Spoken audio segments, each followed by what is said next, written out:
Sup everybody, and welcome to your next C++ Sfml 2.0 tutorial. In this tutorial we are going to be learning about vertex arrays. Now what vertex arrays are is that they're like a slimmed down version of Sf shapes, but they more resemble opengl than they do with Sfml. The difference with the vertex arrays is that they're more lightweight, which means they're in turn faster, but they do not inherit from the Sf transformable class, meaning that you can't move them or whatever, you can't scale them or any of that stuff. Meaning that once you draw them, they're the way they are. They remain static. So that is the downside to it. So just to begin, we're going to be creating a program that's going to just draw a bunch of squares that's going to be changing colors in this program. I don't know. I doubt it. But I just want to be on the safe side. If any of you guys have epilepsy or anything like that, or something that triggers anything bad when you see flashing lights, then I advise you really not to watch this. I don't think it's gonna trigger anything bad. I don't think it causes real eye strain or anything. But just a warning, okay? Just so that you guys know. So to begin this tutorial, we're gonna include C time and we're gonna include the C standard library. I created a vector 2i for screen dimensions and set it to 800 by 600, and I replaced it here.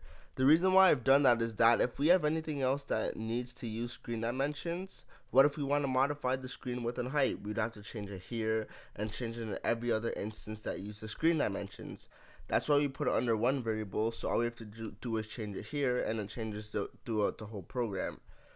Then we have something called block dimensions, and that's going to be the blocks we're actually going to draw to the screen. Okay, so what we're going to do now is we need to set sran time equal to null at the top.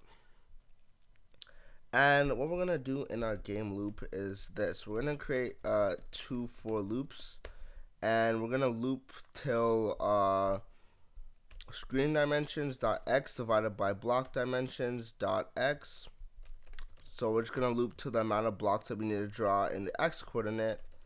And for screen dimensions.y divided by block dimensions.y. So now we're going to be creating a vertex array, and we're going to call this v array. Now if we look at the v array constructor, there's a few things we can assign off the bat. So we're going to assign the primitive type and the amount of vertices we're going to be displaying. So if we put sf primitive type, we don't actually need to type in sf primitive type, but I like to, because with IntelliSense we can see the different primitives that we can draw for. I'm not going to be going through all of these. I'm just going to be going through the quads, and if you want to learn about all of them, you can experiment yourself. And if you've been using opengl before, you should understand what those mean. So right here we can set the amount of vertices, and we're going to need 4 vertices each, right? And there's another way you could do it. So say you don't want to set it in the constructor, then you can always put varray dot set primitive type, and you can set the primitive type there, and then you can call varray append. When you call varray append, then if you want to add something, then you're gonna have to add in a Sf Vertex. And the Sf Vertex contains 6 different constructors, but you'll most likely be using the 5th one, which asks for the position, which is a vector 2f. So for the position, whatever, and for the color. But we're not going to be using this method for various reasons, but I'm just going to put Sf primitive type, and I'm going to put quads, and I'm going to set the vertex count to 4. So right off the bat, whenever we create the 4 primitive types, then it automatically makes arrays for us. So we can say vertex array 0, and we can set the position like so. Okay. So let's set the position equal to, so position of this is going to be equal to I times screen times block dimensions dot x. Okay. Oh, it should be Sf vector 2. Sorry, Sf vector 2 F. So I times block dimensions dot x, j times block dimensions dot y. So that's the position of that. So the second point, which is going to be to the right of it, is going to be at the position Sf vector 2f. It's going to be I times block dimensions x plus block dimensions dot x and j times block dimensions dot y. So that will be at the point to the right of it. The next one will be V array. So it'll be at the bottom right corner. It's going to be equal to vector 2f I times block dimensions dot x plus block dimensions dot x. And a new line will put j times block dimensions dot y plus block dimensions dot y. And at the bottom we'll put v array 3 dot position is equal to Sf vector 2 f I times block dimensions dot x and j times block dimensions dot y plus block dimensions dot y. And that will draw the bottom left corner. So now that we got the position set, now we got to actually get the colors. We want the colors to be random. So what we're going to do is just make a third for loop. And we're going to say k is less than 4. And we're just going to loop through that.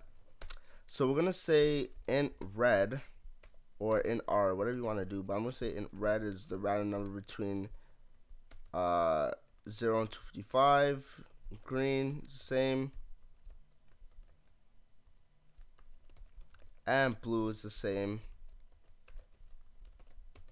So what we're going to do is we're going to say v array k is dot color is equal to sf color, and we're going to put red, green, and blue. So that's going to set a random color for each one of them. And after that, what we're going to do is make a call to window dot draw, and we're going to draw our v array. So that's all there is to it. So if we run this program, something has not gone right. So let's see where we went wrong. Oh, that was my mistake. I put this inside the event loop. That was a big mistake. Oh no, it wasn't in the event loop. Oh yeah, it was. So yeah, it was in the event loop. So put this outside of the event loop. And as we can see, we got a bunch of squares randomly being drawn to the screen like so. And each point of a vertex is a different color. Now if that looks kind of ugly to you, because it kind of did to me, then we could put like Sf lines. And we can get something like that. Or if we could do a line strip.